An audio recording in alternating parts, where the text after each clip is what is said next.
And welcome back to A Cup with Joe. And Dakota. And we just want to say hi. Hope you're having a great weekend and you're going to have even a better week. Yeah, we are. And what are we drinking today, Dakota? Little Five Rivers Fogcutter. It's a good cup, Joe. Oh, so where are they out of? You know that cheese place, Tillamook. I knew I was getting Tillamook close. County? Yep. I was getting close there in the bay, across the bay from the cheese place. Cheese place. Cheese place, Tillamook cheese. Good cheese. Yeah. The land of many water. Many water. Many water. Excuse me. Wisconsin. Excuse me. Many waters. Oregon. Wrong coast. Yeah. Wrong coast. It's okay.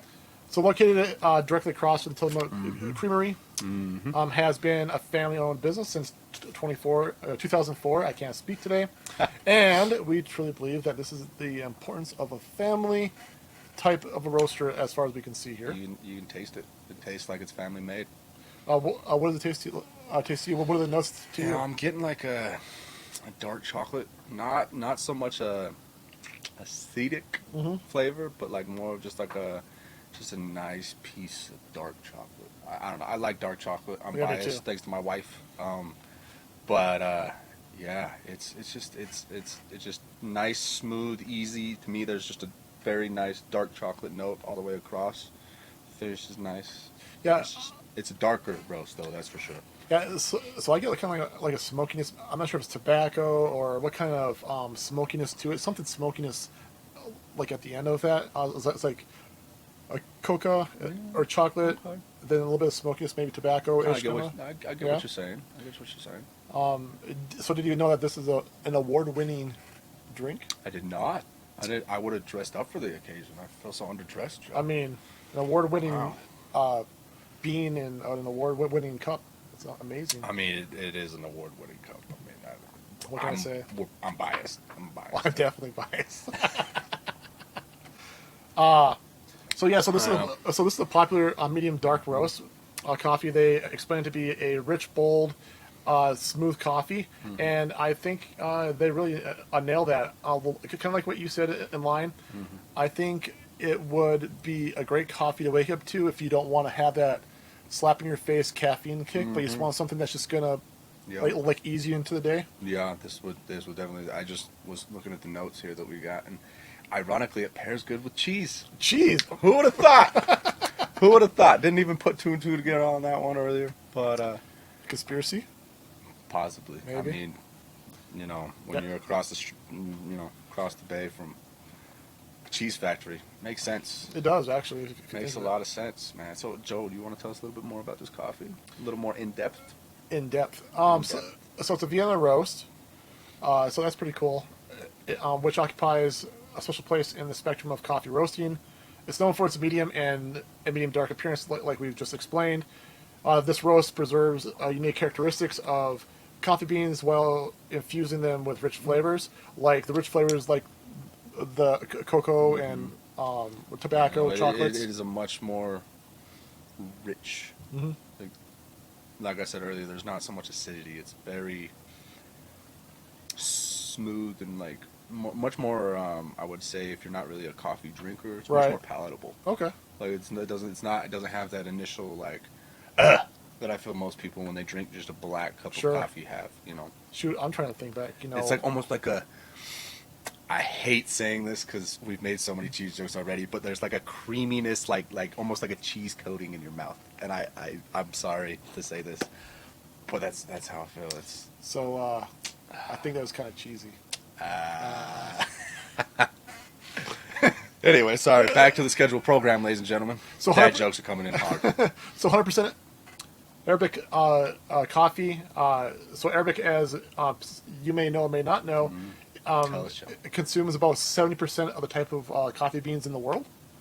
The other 30% ish is from a Robusta, and the real difference is the age of the bean. So the Arabic's more modern, is like 10,000 years old, where the Robusta is more of like 100,000 years old or something like that. I was shocked at the 10,000, but you just had a one-up at it. Right. Wow. Okay, Joe.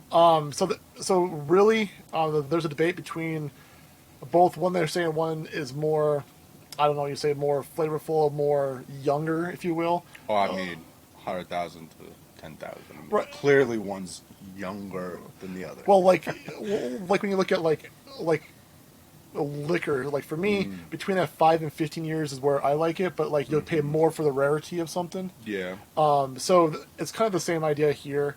But the one cool thing that we learned was, or that I learned was, just because it says 100% Arabic on the package, it really comes down to the roaster, the bean, the preparation, And this, etc. this one does say 100% Arabic on Yeah. it. So just because you see the 100% doesn't mean that it's like the best top shelf one out there. It's how it's roasted. So it's almost like a Kona coffee kind of situation. They're just slapping it on the label. No, because it's also saying it's not a blend of a sort. So there's no blends in there or nothing like that. They're just saying that you're getting a 100% Arabic coffee. It's not blended with Robusta or anything like that. I see. Okay. But like I said, the preparation, etc., like that plays into the quality. Okay. Also known as the cup. So it's a rating system on basically how you, if you were to see like a wine that get like 98 points out of 100. When you go to the liquor store on the whiskeys, Right. I don't know. Oh. Sometimes those guys are on point. They are, and I mean, people taste these things like for a living, right? This is true. That's, again, if that's you, good on you. Because, I'm sorry, ladies and gentlemen, I will try all day to tell you flavors I get, but my palate, sometimes, some people are just, you guys take it to another level, and good on you. So, Joe, Yeah. do you know how many different types of coffee beans there are? Types of beans? Yeah, types of, like, you were talking Robusta, Arabic. Right. How many more are there? How many popular, known beans are there? You know? Well, if Arabic takes up 70%, so whatever occupies the other 30%, I don't know what that would be. No. 5 more? There's 6 more? Four. Four more. In total. 4 in total. Oh, Sorry. Sorry to throw that off. I apologize. So what are they then? Arabic, Arabic? Okay. Robusta, Robusta. which is a fun word to say. Robusta. And then we got Liberic. No, sorry, not Liberic. Liberica. Liberica? Liberica. That kind of sounds fancy, though. Right. Well, here's his last one. It's Excelsa. Excelsa? Excelsa. Oh, there's an S in there. My bad, ladies and Excelsa? gentlemen. I do apologize. Potentially it's silent. Who knows? You copy experts out there, I'm no expert. Please chime into the comments. Let us know. So it says that a Robusta coffee has higher caffeine. Thank goodness we're not drinking that one because I need to relax today, Joe. So, Take a load off. So Just enjoy a cup. So I think for your espresso fix or whatever like that, maybe Robusta is the way to go. Maybe. I don't But really pay attention I need to a it. break from the caffeine. After last week, if you guys missed our live, it was recorded. You should go watch it. It was a hell of a time. But man, I had some caffeine rushes. So I didn't go to bed till 1 o'clock in the morning. I think I was right there with you, Joe. It was, Well, I had to force myself. I have to go to sleep. It was a late night. That's for sure. So the Liberica is has more smoky, strong flavors like that. Okay. So and this is just my ignorance on a small little part here. So probably blending these together like that will get you the more smokiness, more caffeine, etc. like that. But when you have the 100% Arabica, you just get that very what would I say, the young bean, I guess. I see. The young bean. The young bean. Oh boy. So I thought it was interesting that there's 4 of these. So And it's crazy that the Arabic right, takes up 70% of all the beans. right. 70%. The other 30, we'll just sprinkle them off into the other 3 categories. Right. Very interesting. But yeah, no, I think like going through this kind of journey through these coffees and everything, we're learning quite a bit about coffee that we didn't even know. It definitely makes me look at a cup of coffee in a much different way now. Right. That's for sure. It's not just this hot bean juice that I'm like, oh, let's taste. Let me drink it to, get a little bit of energy. There's a little Right. bit more in depth, like, okay, I'm starting to learn, like, this one tastes better with this. This Yep. one tastes better at this time. This one tastes better at this time. this one's going to taste more like this one's going to taste more like this. Oh, this one's a little more ecstatic. Right. This one's a little more sweet. Like it's very interesting to figure this out. Well, when we go into the next state that we go to, I'm not sure what that's going to be yet, but I'm definitely going to be looking. Hey, is there a Lubrica one or Right, yeah. an 𝐒𝐒𝐐𝐑𝐈𝐿 one or something like that? Just to be like to circle back around, and be like, hey, this is definitely like different, and you know, Absolutely. So I'll be interested as we continue to learn and grow, and I'll try these beans. Hopefully, if you're on this journey with us, it's because it's definitely going to be a journey. You know, hopefully you guys are seeing these and, you know, maybe giving them a shot, trying to go for it and have fun with us. You know, maybe you're learning something too. Hopefully you're getting something out of this. Learning about coffee would hopefully be the primary one. So, what is probably one of the top stories of the week that you think that you've come across? Well, I'll let you know what it was. So, it's the real story Good behind... morning to all. No. Oh. It's the real story behind the Happy Birthday song. Good morning to all. Good morning to all. Good morning to all. Good morning, dear children, Joe. Those were the original lyrics. Yeah. Tell us all about it, Joe. So, Happy Birthday song. Started back in the late 1800s by Patti Smith Hill, That's the first Hill sister. the first Hill sister. That's the first. And then her other sister, who was that? Mildred J. Hill. Oh, okay. Not as of a name. Sorry, ladies and gentlemen. But still, what did Patty do? What did she excel in, Joe? She excelled in a musicology, particularly for schooling, like the old schools that you see in like For children? For children. Oh, okay. Very early on. So she used to use a musicology to interact with children, and like you said, what was that tune again? The morning. Good morning to all. Good morning to all. Good morning to all. Good morning, dear children. So that's how the rhyme or the beat or the lyrics began. The OG, if Yep. we're talking Yep. hip and happening nowadays. So the song started to morph, and it went to Broadway. So the sisters made it. Yeah, They made it it. made it. Like made back in it. the day, if you make it to Broadway, it's like making big screens right now in the theaters. Like you've made it, you know. 1800s, all word of mouth. There's no getting on the cell phone and recording. And Right. Here you go. Yeah. So the 1933 Broadway musical, "As Thousands Cheer," was when it was played the first time. Can't say I've ever seen it. I have not seen it either. If you have, let us know. But I'm sure it was great though, because Must have been. because the song took off, and it's one of the most popular songs on the planet. Gonna be honest. Never had heard it until then. Until when? The good morning to all until just barely. Oh, that part I never saw. I've No? never heard that before. We're talking the birthday song. Yeah, the birthday song. My bad, ladies and gentlemen. I was lost for a second. Sorry, reeled him in. My apologies. Back to the birthday song. 1933. Yes. So we went from the late 1800s to 1933. Fast forward. I'm sorry. Sorry. My apologies. It's okay. Don't have to apologize. Continue. Anyways, so there were back and forth on who owned the copyrights, from the Smith sisters to the extended family members to the Broadway to all these different companies. They all wanted to get their hands on this song because everybody was singing it. And did you know at one point somebody could be charged up to $10,000 to use the Happy Birthday song?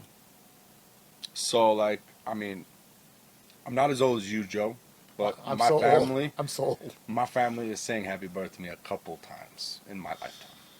Are you telling me that they could get fined $10,000 for singing me "Happy Birthday"? At one point they could. Y'all got some payments to make. I'm sorry, myself included, but please tell me that this isn't required anymore, Joe. So this is not required anymore. Oh, thank God. Woo! We're gonna make it, ladies and gentlemen. Because somebody found out that back in 1922, where the song was written in some book or something, that it was not copyrighted. So everybody was trying to copyright, and they were making payments. And Warner Brothers, who I guess owned this supposedly the copyright of it, Okay. was charging people like on like the radio and talk shows and things like that. Wow. They had to pay back $14 million to all these people. Oops. Man, Right. I bet that person that found that uncopyrighted was like, hey, Right. we're getting some money today. It was like that guy. You know? It was Yeah, that guy. Warner Brothers was like, look, you better watch your back. So yeah, so now it is okay to just sing it. It's free domain. You sing it to your heart's desire. Thank So goodness. I was worried, Joe. yeah. I was worried. That was adding up quick. How many presidents have not had vice presidents, Joe? In all 46 presidents we have had up to date. The answer you're looking for is 4. 4. The answer you're looking for is 4. I mean, we've had John Tyler, Mildred Fillmore, Fillmore, Andrew Jackson, Andrew Jackson. and Chester Arthur. Okay. Now, I'm going to ask you another question. Uh-oh. Out of those 4 presidents, you know what their common thing is? Besides not having a vice president. A common thing? Another commonality between them, yes, sir. They were men. Like I said, guys, the dad jokes are just coming out today. Okay, all right. Well, on top of all, yes, being men. They have beards? No, we went over that last time, Joe. I'm sorry. I don't know. What? All 4 of they were all vice presidents to a president Oh, really? that died in office. Oh, wow. So did they just finish the term out, and then whoever They came in? just held on by the seat of their pants Mhm. and hope to God they didn't die either. No vice president. They were just out there just living life to the fullest, hoping that, they didn't meet the end like their predecessor. Right. And just a little fun little fact. Thought I'd bring that to light, share it with everybody. I mean, I didn't know that. That was kind of interesting, kind of fun. So I got one for you. And we've talked about this before. Okay. Nixon. Mm-hmm. Impeached. Or, well, he was about to be impeached. He wasn't officially 100%. Yeah, it gets sticky. So he left office, and the VP, Okay. what was his name? Agnew. Mm, And the VP was not the P. No. Nope. Ooh. In my conspiracy theory, the government, the deep state, Oh, Joe's getting deep today. they put Gerald Ford in, who was not part of an elected official. So he didn't. So he was just put in by the government. The actual VP, Joe's going down a hole, ladies and gentlemen. the actual VP, Mm-hmm. did not become the president. You onto something here, Joe? Don't want to go down the rabbit hole too much. I'll bog it down Just here. Tread lightly. It's fair. But yeah, so it's pretty interesting that It is interesting. though he didn't pass away or anything like that, the VP did not become the president. Very interesting. Very So- interesting. Just But like they Coming always at you. say, as, coming at you. as fools rush in. That was a hell of a transition. You like Joe. the transition? Yeah. So the first gold rush was started by a 12-year-old boy. Where at, Joe? Somewhere in the Carolinas, I think, right? I believe it was North Carolina. North Carolina, Do you know okay. what year, by any chance? Well, probably before 1849, because the 49ers, maybe? Hey, let's hope they win the Super Bowl. We'll find out today. My best guess is 1800s, but I don't know the date. 1799. 1799. Mm-hmm. Mark it down. Conrad Reed Conrad Reed. was his name. Okay. So what did he do, or how did he start it? Do you know? He was just in a creek and found a 17-pound gold nugget at 12 years old. You found a 17-pound gold nugget in a creek? Creek. Creek?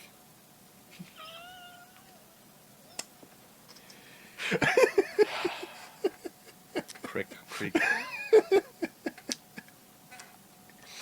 In the eye of the beholder, Joe. In the eye of the beholder. Anyway. So, started the gold rush. Didn't even really know it. But, boy, did everybody go in the wrong direction. Because as we all know, California is where the real gold rush started. But, Yep. fun fact, Joe. Okay. I don't know if you know your history to that far back. Granted, you're a lot closer than I am. But, sorry. A lot closer than I am. We actually did not own that territory at the time. Mexico did. Mexican-American War. And I think we still at fair and square. I mean, yeah. Wasn't that part of the compromise or something like that? Or so when we won the Mexican-American War, Right. Mexico signed on over the California's area there in that territory. But it was actually, the gold was discovered a week prior to that happening. Oh, really? A week to the day. That is So a coincidence? But you know, way back then, in the 1800s, again, cell phones weren't like a, hey, guess what we found? So the U.S. kind of just kept it on a DL, didn't really want to like announce it, and then a week later, it gets signed over to us, and then, boom, quite literally, in 10 years, from 1850 to 1860, do you just take a stab, Joe, of the percentage of growth in California alone? Like population? So like 80%, 100%. Shoot, I would say what was there, I would say like 500%. Like it must have been like stupid. I like the enthusiasm. If you're a little too much, too much energy. we're talking. Too much But passion? still, Okay. 310% is the So population growth in California Wow. in a 10-year span. wow. Now, Joe, where we live in our quiet little city here, I couldn't imagine being one of those original people in California, just minding your own damn business, just sitting there enjoying yourself. And in a 10-year time, there is 310% more people in your little area. Right. That would be. Yeah, I'm sure there was a little bit of a disagreement. You know, they call it the Wild Wild West for a reason, Joe. Okay.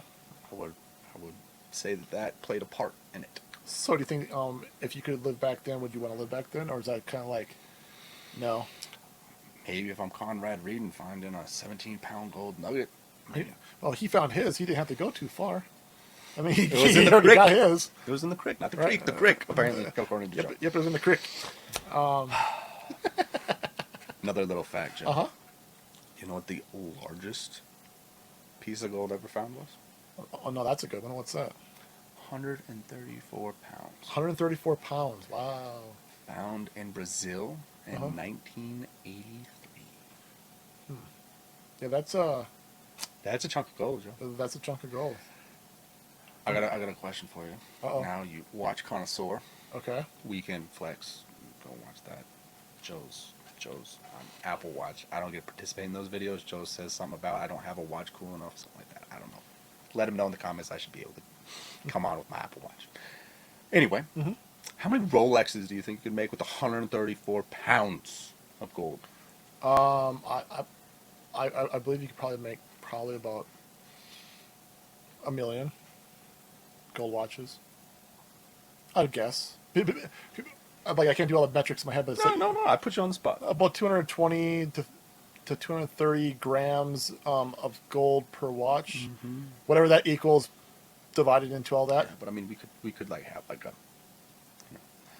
all components could be gold. Other than like we could like get like a sapphire thing, but you could make one badass Rolex if it was just solid gold.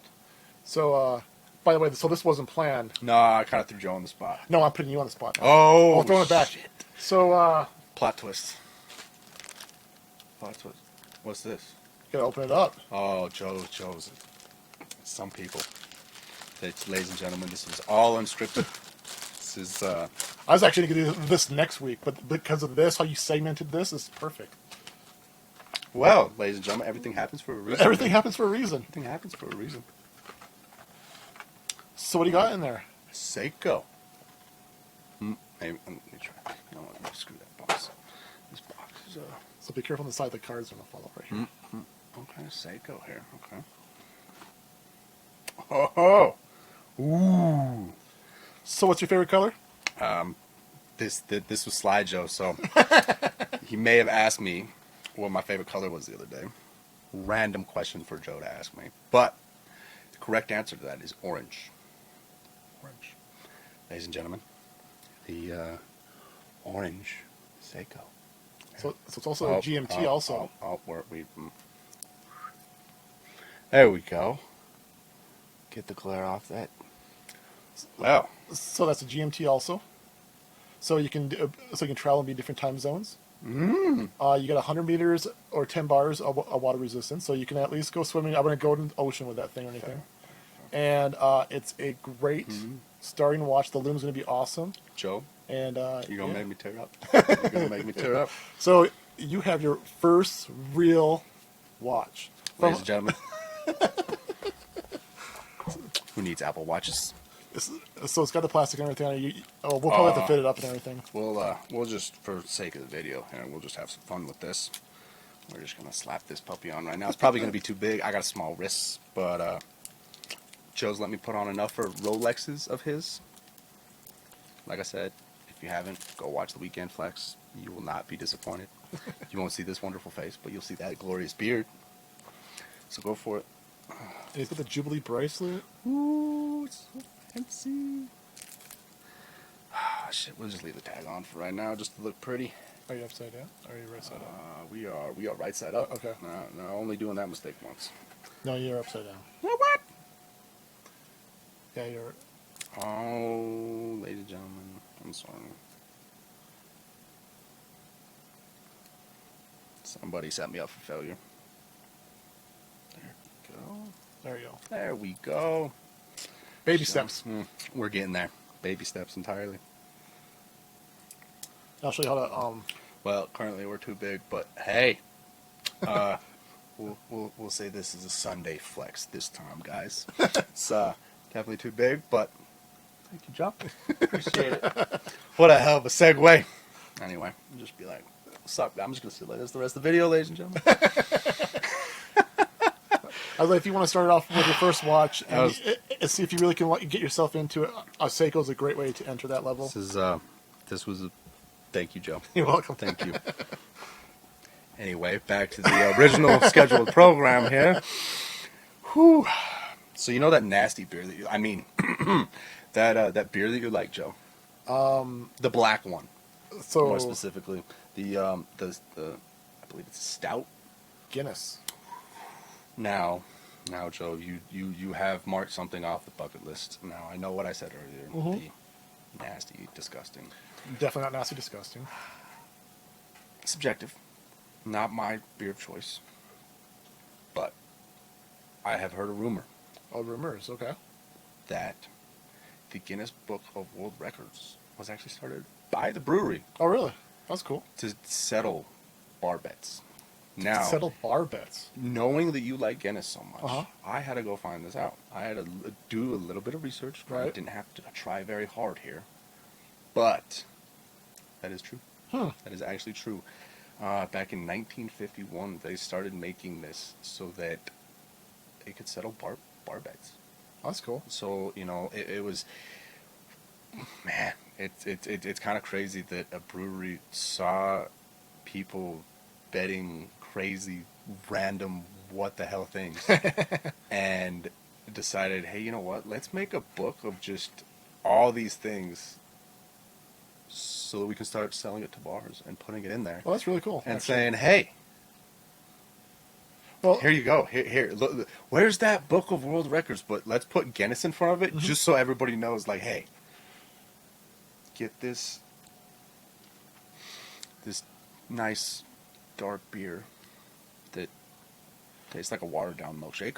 Again, don't crucify me. Subjective, but super cool. So, quick story. I'm ready. I'm listening. My first Guinness. You got another watch over there? My first Guinness was in Paris, France. Paris, France. And I disliked the beer. It wasn't until the second or third time that I tried the beer that I actually started to like it. Okay. But also no big deal. I've also been to the Guinness factory. Sat on top of the factory, had my pint, looking over all of Dublin. Check that off the bucket list. Hell yeah. I will say, as much as I don't like Guinness, that'd be a big goal. I would twist my arm. I would do it. Yeah, but it's good stuff.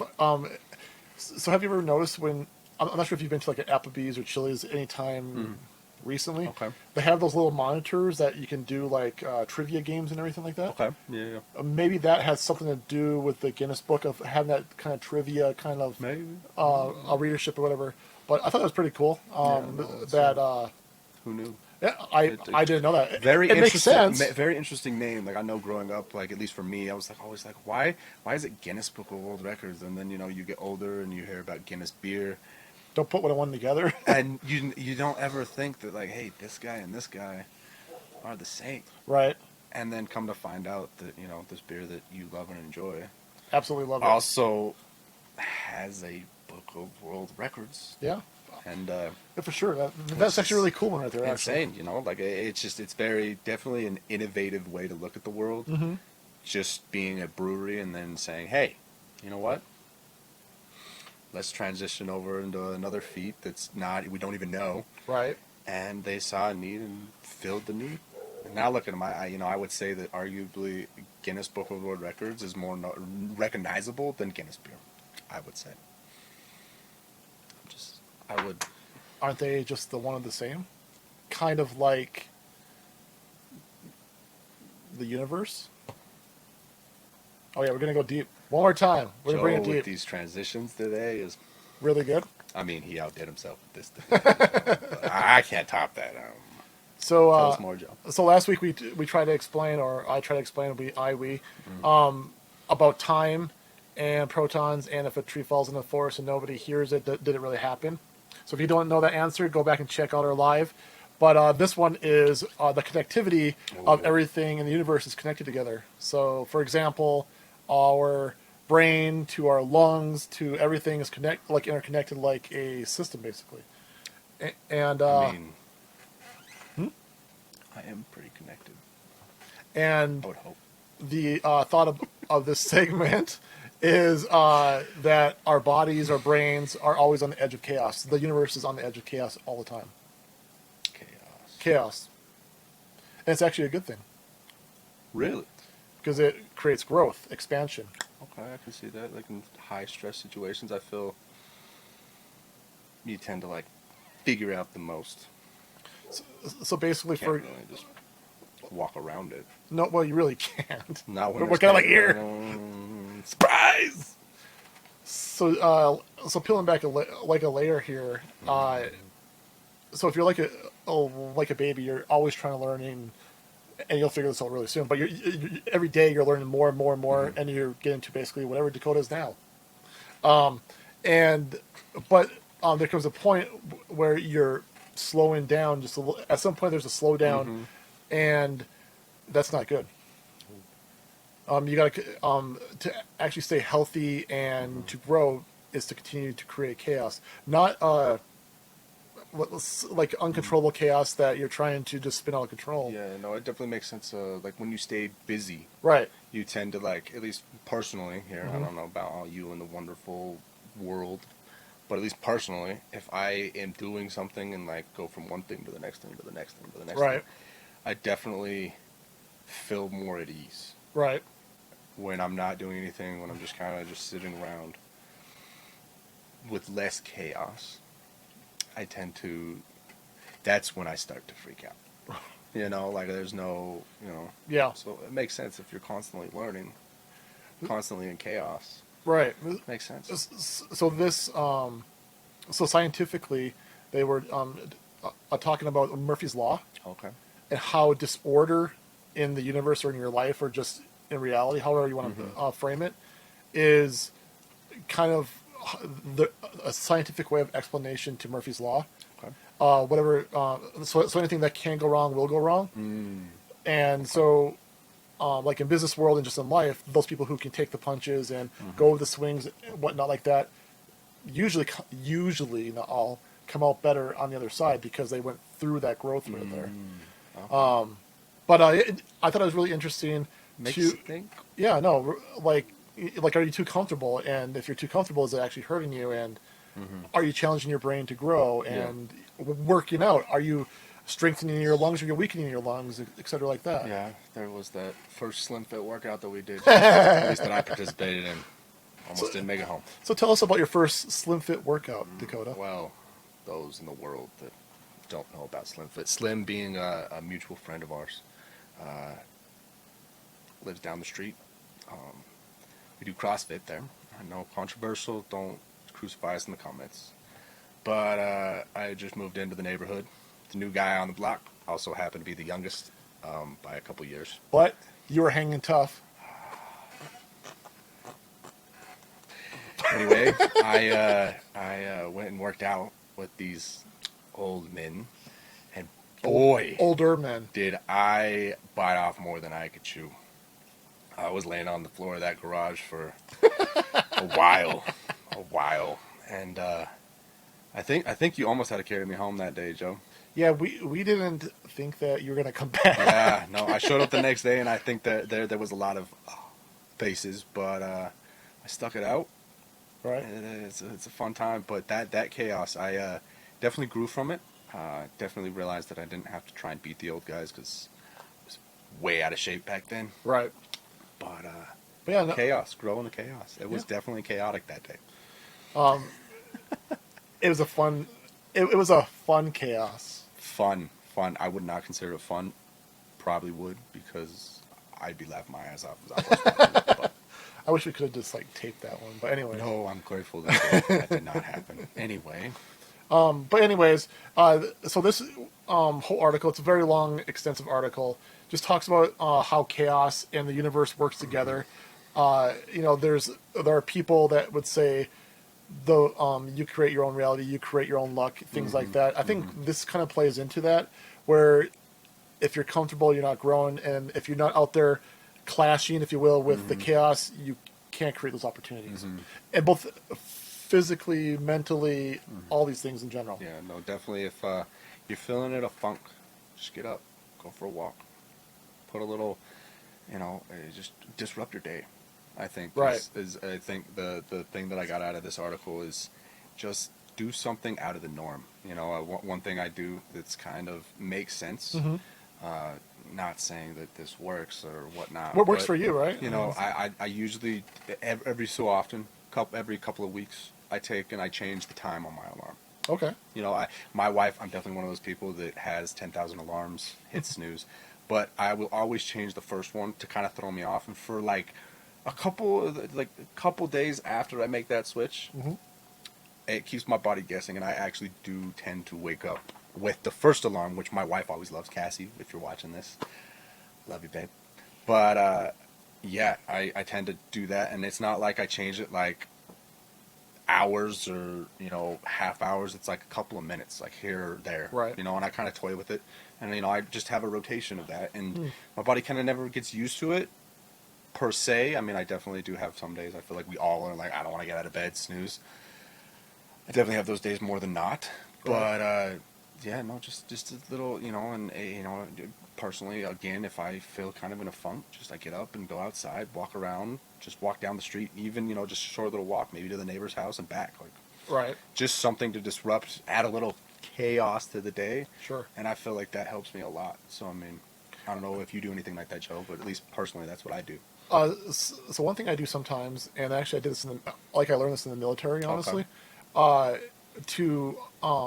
it's sort of what you just said, but in different ways. So whenever let's say if you take a road all the time to work in a certain way, and there's like 4 other ways you can get there, is to change it up, get out of your routine. And usually when you're out of your routine, you become more alert. You get to see more things around you. Yep. You learn either more things about the route you're taking, even potentially about yourself, whatnot. It's funny that you say that, because for my day job, sorry, ladies and gentlemen, this is, unfortunately, tell all your friends about this, so this can become my day job. I would love that. But currently my day job, I have to drive around the valley here. Right. Sometimes a little bit outside of the valley, but every once in a while I will change it up, and it's almost like rejuvenating. Sure. Like I see something new, like maybe I've driven that path 20, 50 times. Right. At least. But I change it up a little bit, and I always, without fail, see something new. Right. Like the other day I was driving back from Ogden. It took I-15 all the way down instead of cutting over to I-215. Right. I saw Salt Lake City at like sunset. Sun was reflecting off the buildings. Joe, I'm telling you, I drove back, and my day substantially got better. Right. It's great. It is funny in this article. I'm just making small connections right now. Right. And it's all making sense. Just tweaking it just a little bit, Yep. adding a little bit of chaos. It doesn't have to, be like on a crazy cruise ship and there's massive waves coming in. Oh my God, we don't want to, the Titanic. You don't have to do that to yourself. But just We're not going to adding go a down the little Titanic. mixy. We're not going to go down that one. I let Joe go down a rabbit hole. We're not going to go down that rabbit hole today. But add a little chaos to your day. Sure. Make you be more alert. Cool. It's good for you. So, kid on the way, and Hopefully at the time you guys are watching this, I have a beautiful baby girl. I have an awesome new watch to wear, though. at least you'll know what time it is. I'll know what time she was born. But so from myself, Dakota, hope you guys have a great week, and stay amazing out there. Do something chaotic in a good way. Grow. Go take a walk. Take a walk. If you're feeling down, go take a walk. Snowstorm, add a little chaos to it. Dress warm. Dress warm. Bye. Thanks. Have a great week, guys. See you, everybody. Cheers.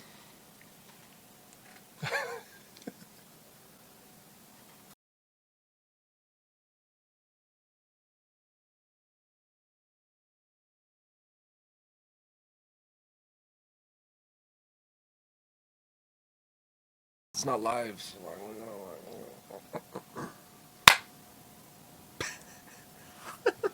It's like it was a mosquito or something you just got right there. Oh, here we go for reals, Joseph McDonald. And here we go. Bum, bum.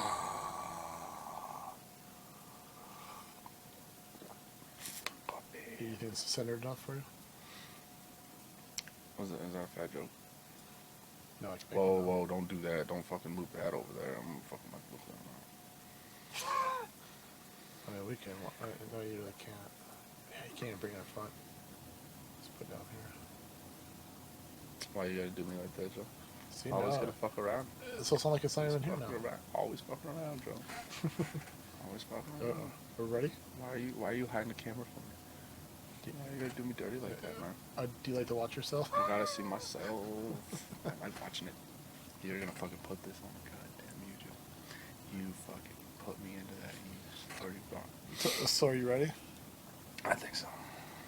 Hi, this is Joseph from KILT BEARD Company, and you are watching. You fucking, I fucking thought you were trying to be a dickhead. Okay, No. Let's try that again. Sorry, sir. I was too joking around. Try again. Like, this is Cup of Joe with Joe. Yeah. Thought we were like, Okay. and then you just kept talking. I was like, hey, what's up? Hey, Anybody? Hey, bring it back, Dakota. Shut the fuck up, Joe. all right, ready? Can't stop. Can't stop. Get it. Get it. I'm gonna drink this coffee before we even start. Mm-hmm. What I want to say now.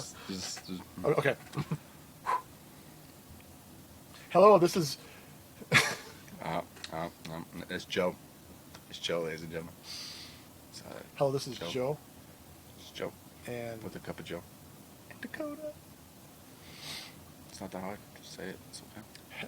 so do I say hello? This is a cup of Joe with Dakota. Welcome back to a cup of Joe with Dakota. Okay. I don't know. That wouldn't work. I like Okay. that because it's like, All right. I'm glad you're back. Type situation. I mean, you could add whatever fucking word you want to get you that, but like, hello. What up, yo? This is. What up, motherfuckers? You got Joe and DK. You stop looking at your fucking phone. Jesus Christ, man. Funko Pops, man. Funko You have a Pops. problem, Joe. Yes, it's I growing. thought I had a problem, but It's growing. you're closeting, and it's coming out the closet. Coming out of the closet tonight. Funko Surprise, Pops looking surprise. for those Chase.